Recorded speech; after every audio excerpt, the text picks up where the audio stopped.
لا الہ الا اللہ محمد رسول اللہ لا الہ۔ قرض کے بارے میں کیا کہتی ہے، کیونکہ دو ڈیفرنٹ کانٹراڈکشن آپ کو ملے گا حدیث میں۔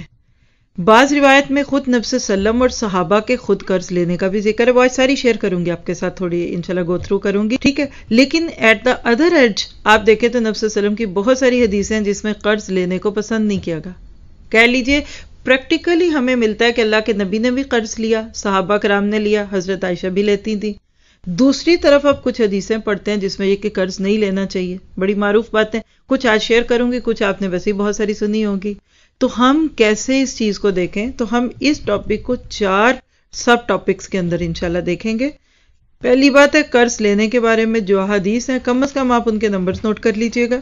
پھر قرض ناپسندیدہ ہے تو اس کی کون سی حدیثیں، اور قرض لیا جا سکتا ہے یا نہیں لیا جا سکتا وہ، اور آخری بات ہے قرض لینے کی شرائط، ٹھیک ہے۔ تو آئیے، یہ بہت انٹرسٹنگ ٹاپک ہے، چند باتیں گو تھرو کرتے ہیں۔ قرض لینے کے بارے میں چند روایات۔ روایت کس کو کہتے ہیں؟ نبی صلی اللہ علیہ وسلم سے جو چیز منسوب کی جا رہی ہے، مراد یہ کہ حدیث۔ تو پہلی بات ہے کہ نبی صلی اللہ علیہ وسلم نے خود بھی قرض لیا تھا۔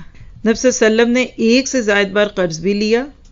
امام نسائی اور ابن ماجہ نے عبداللہ بن نوفہ سے روایت نقل کی، وہ کہتے ہیں کہ نبی صلی اللہ علیہ وسلم نے مجھ سے 40,000 بطور قرض لیے، پھر کیا ہوا؟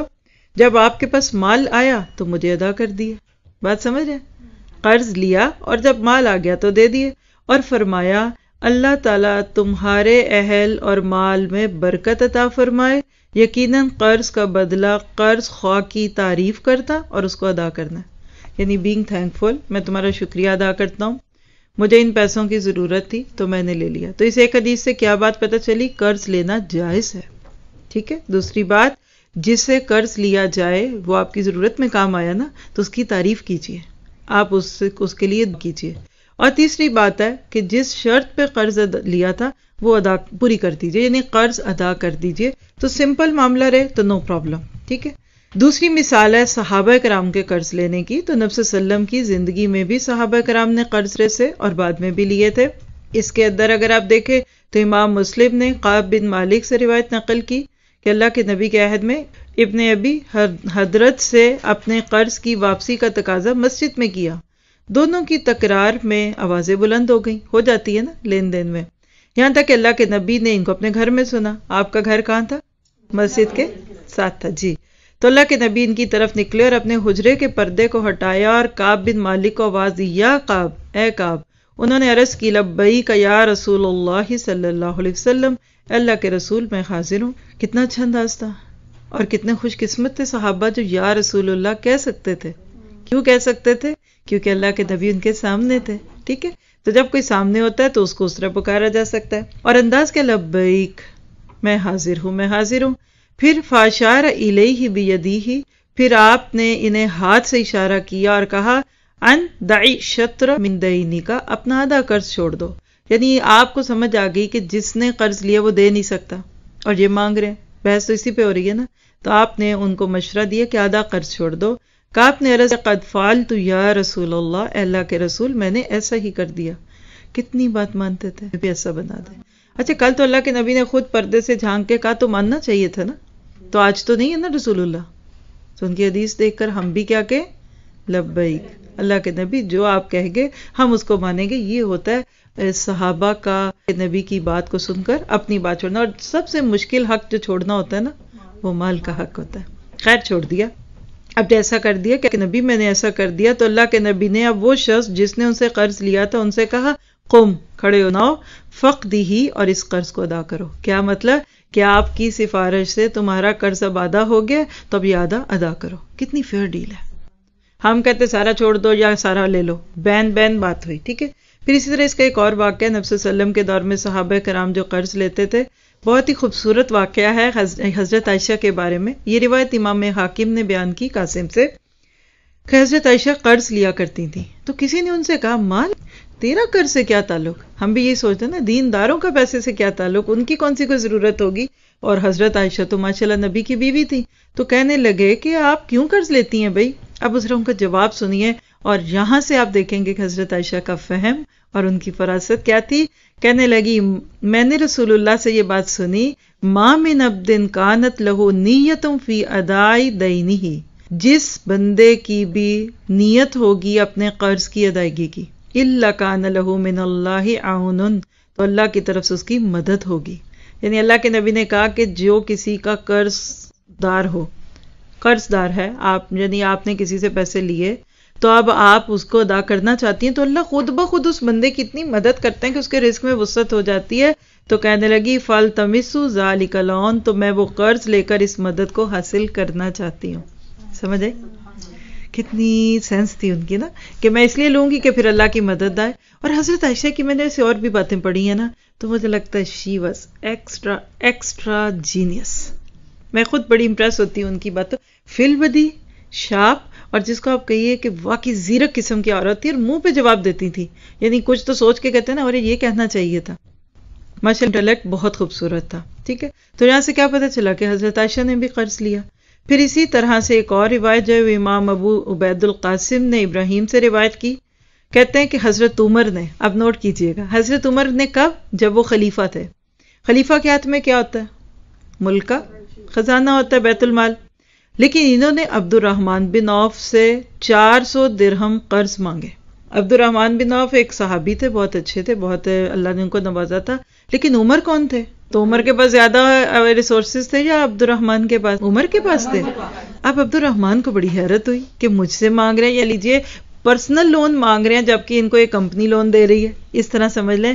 تو حضرت عبد الرحمن نے پوچھا کیا آپ مجھ سے قرض طلب کرتے ہیں جبکہ آپ کے پاس بیت المال ہے، آپ اس سے کیوں نہیں لے لیتے؟ تو پھر اس قرض کو واپس کر دیجئے گا. تو اس پہ حضرت عمر کا جواب دیکھیے، ان کی حکمتوں سے بھرا ہوا. کہنے لگے مجھے اس بات کا اندیشہ ہے کہ میری موت آ جائے تو تم اور تمہارے ساتھی کے، کون جو بھی خلافت میں ساتھ مددگار ہیں، کہ اس کو امیر المومنین کے لیے چھوڑ دیجئے. یعنی ان سے پیسے نہ لے، ان کو کھانا دے دیں، ان سے پیسے نہ لے. ہاں، ان کو چیز دے دیں، دوسروں کو پیسوں کی دیں، ان کو فری دے دیں. ہوتا ہے نا، جہاں اتھارٹی ہوتی ہے، جہاں عزت ہوتی ہے، یہاں تھوڑا لحاظ ہوتا ہے یا محبت ہے، ہم کہتے ہیں ان کو چھوڑ دی، ان کو رعایت دے دیں. جیسے آپ کہتے ہیں وزراء اور مشیر جو ہیں ان کو یہ رعایتیں دی جائیں گی، ان کو گاڑیاں دی جائیں. تو حضرت عمر کہہ رہے ہیں میں قرض لیتا، کل میں مرتا، تم نے آؤٹ آف کارٹسی میرا قرض معاف کر دینا تھا. یہاں تک کہ جب قیامت کے روز میرے میزان یعنی نیکیوں میں سے اس کو لیا جاتا پھر. لیکن میں تم سے قرض کیوں لے رہا ہوں؟ کیونکہ میں مال سے تمہاری شدید محبت کو جانتا ہوں. بس جب میں مروں گا تو تم آؤ گے اور میرے ترکے میں سے اپنا پورا حق لے لو گے. بات واضح؟ اللہ اکبر. یہ تھے فاروق اعظم. اور آج دیکھ لیجئے کہ کہتے ہیں ایک دفعہ حکومت مل جائے پھر دیکھنا ہم تمہیں کیسے نوازتے ہیں. صرف 400 درہم کا قرض نہیں لے رہے تھے خوف کی وجہ سے. دعا کیجئے اللہ عمر جیسے دل والے حکمران ہمیں دے. لیکن یہ مجھے ابھی بھی پتہ ہے کہ یہ صرف دعاؤں سے نہیں ملے گا. اعمالکم اعمالکم، حدیث کا خلاصہ ہے تمہارے اعمال ہی تمہارے حکمرانوں کی صورت میں تمہارے سر پہ مسلط کیے جاتے ہیں. جیسی رعایا ویسے عوام.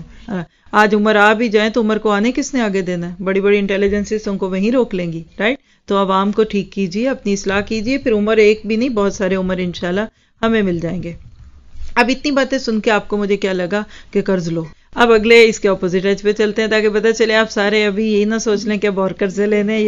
یہ تو فائدہ ہوا دین سیکھنے کا. ہم تو ڈرتے ہوئے آئے تھے اس کورس میں، کئی لوگ ڈرتے ہوئے آئے ہی نہیں ہوں گے یا آئیں گے نہیں اس موضوع پہ سننے کو کہ پتہ نہیں کیا ہوگا.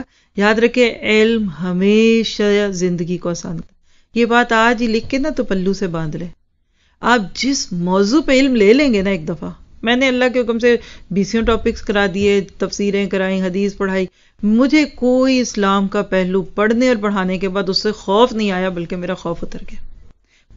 پھر آپ دیکھیں گے، انجوائے کریں گے انشاءاللہ. ٹھیک ہے، تو اب ہم دوسری طرف اپوزٹ موضوع کی حدیث دیکھیں گے کہ قرض ناپسندیدہ کیسے ہے. اس کے بارے میں چند باتیں. تو پہلی بات یہ ہے کہ عام حالات میں قرض پسندیدہ نہیں ہے، ٹھیک ہے، لیکن اس کے باوجود اس کو لینے کی اجازت ہے. بات واضح؟ یعنی کوئی بھی کام ہر وقت تو آپ نہیں کرتے نا. جیسے مثال کہ میں اس کو آج آپ کے لیے ایک جملے کے ساتھ بول دیتی ہوں جو میں اکثر طلاق کے موضوع پہ بولتی ہوں. آپ خود بھی تفسیر میں پڑھیں گے تو جملہ میں نے وہاں بولا ہوا ہے کہ ڈائیورس از این ایمرجنسی ڈور. ہر حالات میں تو ہر وقت تو نہیں کوئی عورت طلاق لیتی یا مرد دیتا، لیکن ایک ایمرجنسی ڈور کھول دیا اللہ تعالیٰ نے کہ اگر کبھی پھنس جاؤ، بند ہو جاؤ، کچھ ہو تو اس ڈور سے نکل جاؤ. قرض از ایمرجنسی ڈور. میں اپنے لیے تو یہی سوچوں گی. دوسروں کو قرض دینے کی رغبت رکھیں اور خود قرض لینے سے ایوائڈ کریں. یہ ساری خلاصے جو اب آگے پڑھیں گے. اب میں نے آپ کو اینڈ والی بات پہلے بتا دی ہے. قرض کیا ہے؟ آپ لینے سے اس طرح ڈریں کہ جیسے آپ اور میں کبھی ایئرپورٹس پہ جائیں تو ایمرجنسی ڈور تو نہیں کھولتے, ایک دم سائرن بج جائے گا. ٹھیک ہے, وہ ساری حدیثیں ہم پڑھیں گے ابھی کہ کیوں نہ لے, کیا نقصانات ہے اس کے. لیکن مجھ سے کوئی مانگے تو مجھے پہلے ہی تیار ہو کے بیٹھنا چاہیے کہ آئی ول گیو یو. ٹھیک ہے, تو اس میں دیکھتے ہیں 5 باتیں ہم اس میں انشاءاللہ دیکھیں گے. پہلی روایت حضرت امام بخاری کی حضرت عائشہ سے ہے. فرماتی ہیں کہ اللہ کے نبی صلی اللہ علیہ وسلم اپنی نماز میں یہ دعا کیا کرتے ہیں, اللہم انی اعوذ بک من الماثم والمغرم. اے اللہ, بک میں تیری پناہ میں آتا ہوں گناہ سے اور قرض سے. یہ ماثم جو ہے اس کا روٹ نیچے لکھ لیں, حمزہ سا میم. اسم کس کو کہتے ہیں؟ جسم ما حاق بہ فی صدرک. اپنی تفسیر یاد کیجئے, ہاں پڑھ چکے ہیں آپ یہ لفظ اپنے کوشچن میں. اینی اسم سے. اور مغرم کیا ہے؟ غین را میم. غرامہ کا لفظ قرآن میں کہاں آتا ہے؟ غرامہ فرقان میں ہے, سورہ فرقان میں بھی ہے, اور اس کا تھوڑی سی بدلی بھی فارم سورہ قحف میں بھی پڑھتے ہیں. تو غرام کہتے ہیں جرمانے کو, جیسے آپ کہہ لیجئے نا ٹول ٹیکس. تو اللہ کے نبی کیا دعا کرتے تھے؟ اللہ میں تیری پناہ میں آتی ہوں کس چیز سے؟ کہ مجھے گناہوں میں بھی نہ ڈالنا اور مجھے قرض میں بھی نہ ڈالنا. کسی کہنے والے نے کہا ہے اللہ قرض سے اس قدر کیوں پناہ مانگتے ہیں؟ دیکھیے نا, ہم کس چیز سے پناہ مانگیں گے جو نقصان دہ ہوگی؟ رائٹ, سانپ سے, بچھو سے, چونٹی سے, فلاں. تو جب اللہ کے نبی اتنی زیادہ یہ دعا کیا کرتے تھے تو کسی نے کہا بھئی آپ کیوں ان 2 چیزوں سے پناہ مانگ رہے ہیں؟ تو آپ نے فرمایا اب دیکھیے اللہ کے نبی کتنے خوبصورت لفظ بولتے ہیں. فرمایا بے شک جب بندہ مقروض ہوتا ہے, مقروض کو کیا کہیں گے انگلش میں؟ تو بات کرتا ہے تو جھوٹ بولتا ہے, اور وعدہ کرتا ہے تو وعدہ خلافی کرتا ہے. Is it true? لارے لگانا جس کو کہتے ہیں اردو پنجابی میں, کل دے دوں گا, پرسوں دے دوں گا.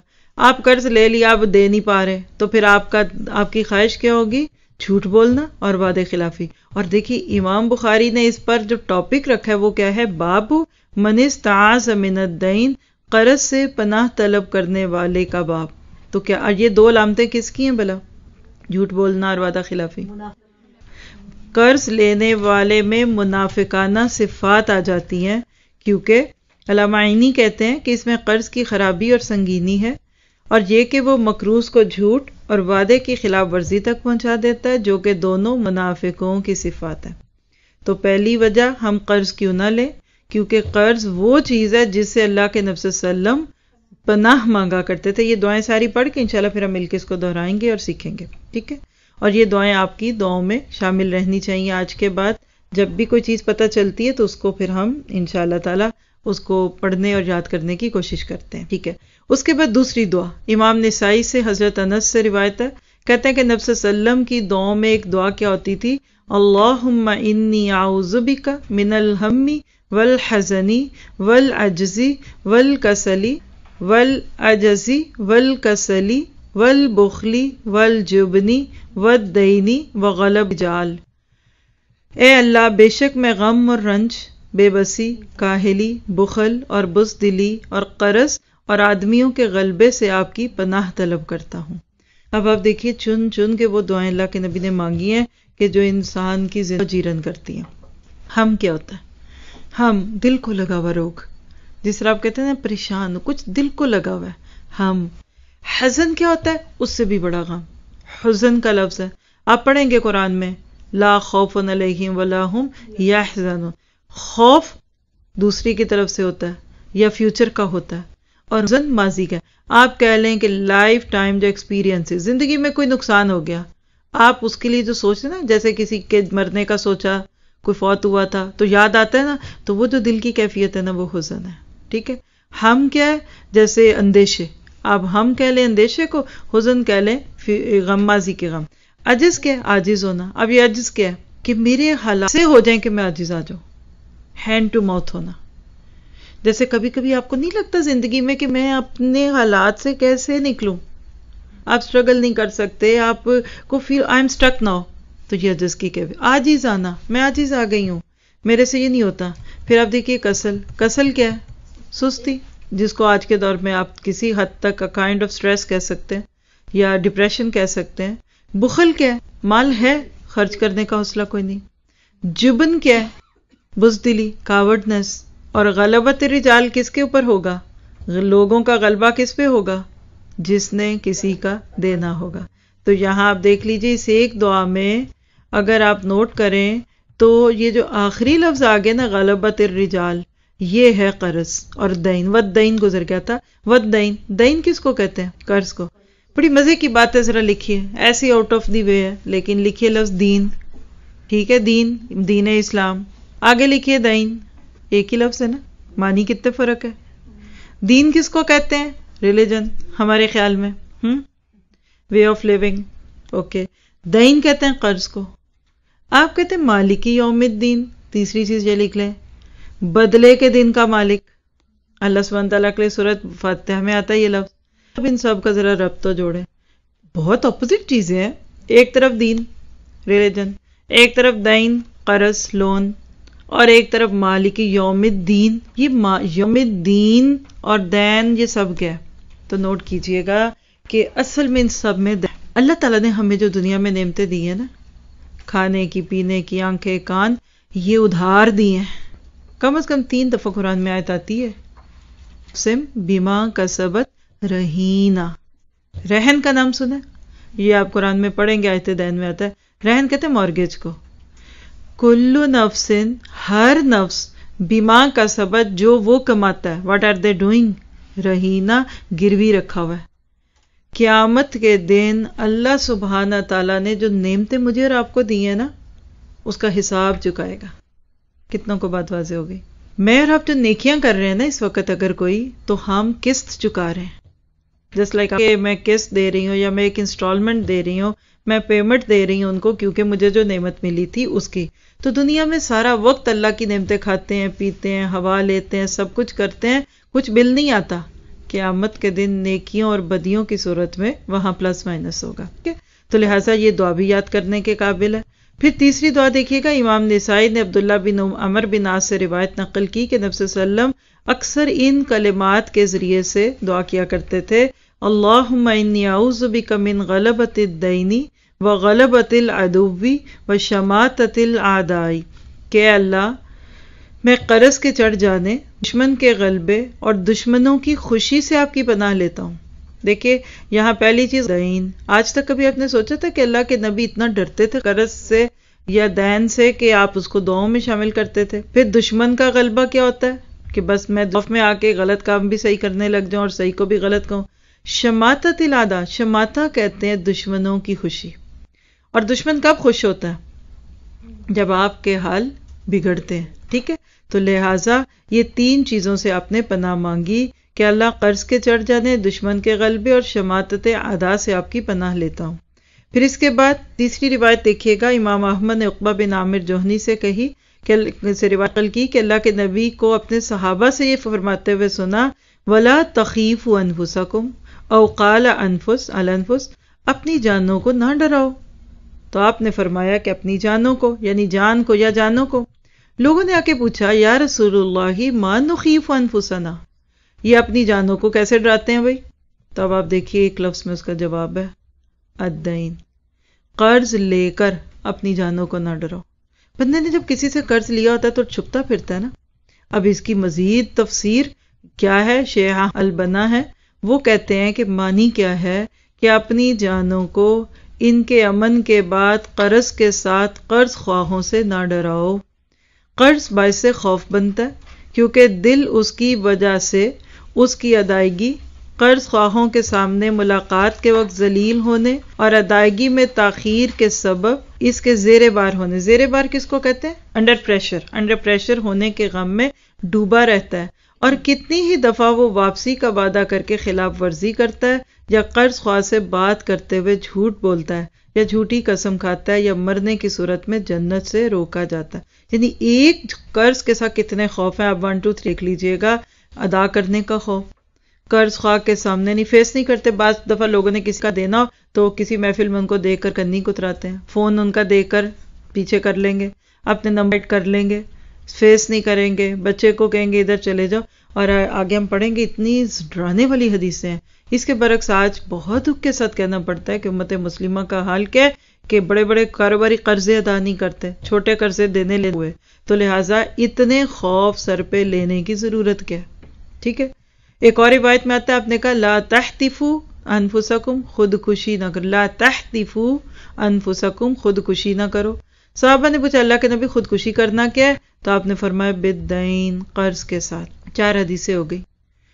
اللہ کے نبی مسلسل یہی بتا رہے ہیں کہ آپ قرض کے ذریعے اپنے آپ کو دکھی نہ کرو. 5ویں روایت امام مالک نے حضرت عمر سے نقل کی. انہوں نے کہا ایاکم والدین، بچتے رہو قرض سے. فإن أولہ ہم، بڑی پیاری روایت مجھے یہ لگی کیونکہ اس کی ابتدا غم ہے، یعنی قرض کے ساتھ ہی غم شروع ہو جاتا ہے. وآخرہ حرب، اور اس کا انجام خرابی ہے، بربادی ہے. Is it true? کسی کی بات یاد آ گئی ایسے ہی کسی موقع پہ دیکھا تو وہ ملی تو گھر نیا انہوں نے لیا تو میں نے ان کو مبارک دی، تو ایسے ہی کہنے لگی ہاں ویسے میں گھر لیں تو خوشی ہوتی ہے، یہاں لیں تو غم لگ جاتا ہے. میں تب نہیں آئی تھی، مجھے نہیں اندازہ تھا یہاں کے سیٹ اپ کا. تو میں نے کہا یہ کیسے؟ تو کہتی پھر واپس بھی تو دینا ہوتا ہے نا. تو پھر مجھے پہلی دفعہ پتہ چلا، پہلی دفعہ تو نہیں یعنی پھر مجھے تھوڑی سی ڈیٹیل فرسٹ ہینڈ کسی دوست سے ہی پتہ چلی کہ جب لوگ کوئی گھر لیتے ہیں تو اس میں کیا شرائط ہوتی ہے نا. تو غم آ گیا نا، خوف تو آ گیا. اور لوگ کیا کہتے ہیں مہینہ گزرتے پتہ نہیں چلتا، ایک انسٹالمنٹ دی نہیں تو دوسری دینی پڑتی. تو آپ اتنے غم میں خود کو کیوں ڈالیں؟ دکھی کیوں ہوتے ہیں؟ کیوں اپنے آپ کو رکھتے ہیں؟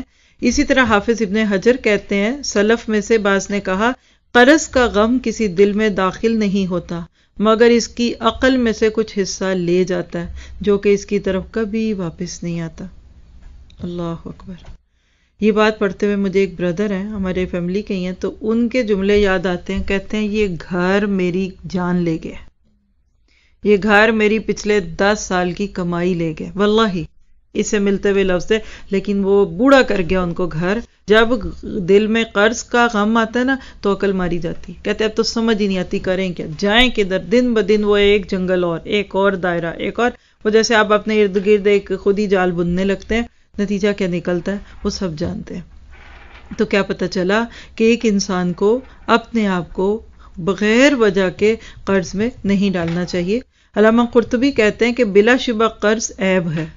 کسی کے بارے میں آپ سنیں نا فلاں قرضے میں تو اچھا تو نہیں لگتا نا، مقروض ہے. آپ کے گھر میں کوئی رشتہ آئے اور کہیں کہ لڑکا جو ہے یہ ہے وہ بس اس کے اوپر $1,00,000 کا قرض ہے، تو عیب ہوگا یہ، اس کی خوبی نہیں ہوگی. قرض رات کو پریشانی، کیسے نیند ہی نہیں آتی، کروٹیں پلٹتے ہیں بیچارے، ادھر سے ادھر ادھر سے ادھر، آدھی رات کو اٹھ کے بھی ڈالر کے ریٹ چیک کرتے رہتے ہیں، اوپر گئی کرنسی نیچے گئی، رو رہے ہیں دھو رہے ہیں. واللہ ایک سسٹر ہیں، آپ کہیں گے یہ سارے مسئلے لوگ آپ کو سناتے ہیں، لیکن جو تھوڑے سے مجھے پتہ چلتے ہیں میں اسی کی بیس پہ آپ کو بات کرتی ہوں. کہ وہ کہتی ہیں کہ ان کے ملک میں رہتے تھے ڈالر کے ساتھ کرنسی کے ساتھ چکر تھا، ان کے ملک میں رات ہوتی تھی تو ادھر صبح ہوتی تھی. تو کہتی میرے میاں کرسی پہ یوں بیٹھ جاتے اور اسکرین بڑی سی کھولی ہوئی، اس پہ ڈالر کا ریٹ اوپر کرنسی کے ساتھ جو بھی چلتے. اور پھر بیچ میں ایک بہت بگ فلکچویشن آیا تھا آج سے 8-10 سال جب پہلے، تو وہ بیڈ ریڈن ہو گئے، اتنا زیادہ ڈالر کا ریٹ گیا. کہتی بیٹھے بیٹھے بے ہوش ہو گئے، کیا ہوا، اور ان کو تکلیف شروع ہو گئی. تو یہ رات کا غم نہیں ہے. الحمدللہ الحمدللہ، اللہ تعالیٰ ہمیں ایسے ہی کر دے، فارغ البالی کر دے. رات کی پریشانی اور دن کی ذلت. ذلت کیا ہوتی ہے؟ پھر بل آ گیا، پھر پیسے دینے، پھر کوئی لینے آ گیا. ذلت ہی نا، شرمندگی. دیکھیں نا جس نے لینا ہوتا ہے پھر وہ تو لے گا نا، مانگے گا نا.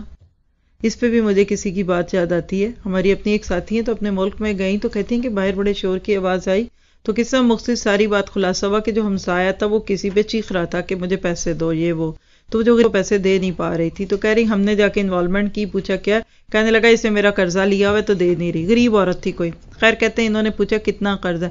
آپ پتہ کہ سارا جوڑ توڑ کر کے وہ کتنا بنا؟ آپ کو ایک درت ہوگی $20. ان کے ملک کے $20 بنے. یہ امریکہ سے گئی ہوئی تھی، وہ لوکل کرنسی تھی.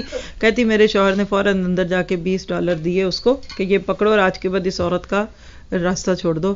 اس کے بعد وہ جو روئے اور پاؤں پڑے کہ آج تو آپ پتہ نہیں میرے لیے کیا مسیحا بن گئے کہ میرا قرضہ اتار دیا. یہ بھی ایک ہے. آپ سوچیے نا کہ قرض کے ساتھ حالات ہوتے ہیں. اور اسی طرح کہ جانوں کو ڈرانے والا. یہ جو آج آپ کو لوگوں کے چہروں پہ سچی خوشی نہیں دکھتی نا، میں ترستی ہوں. اس خوشی کو ڈھونڈتی ہوں میں لوگوں سے ملتے ہوئے کہ جو واقعی اتنی نعمتوں میں پلے ہوئے انسان کے چہرے پہ ہونی چاہیے تو وہ قرض کی وجہ سے ہوتی ہے، بلکہ کمزور کرنے کا سبب ہے۔ کئی لوگ ایسے ہیں کہ جو قرض لے لے کر پریشان ہوتے ہیں۔ تو اتنی بات پڑھنے کے بعد آپ کو کیا اندازہ ہو گیا کہ قرض کوئی پسندیدہ چیز نہیں ہے، ٹھیک ہے؟ محمد رسول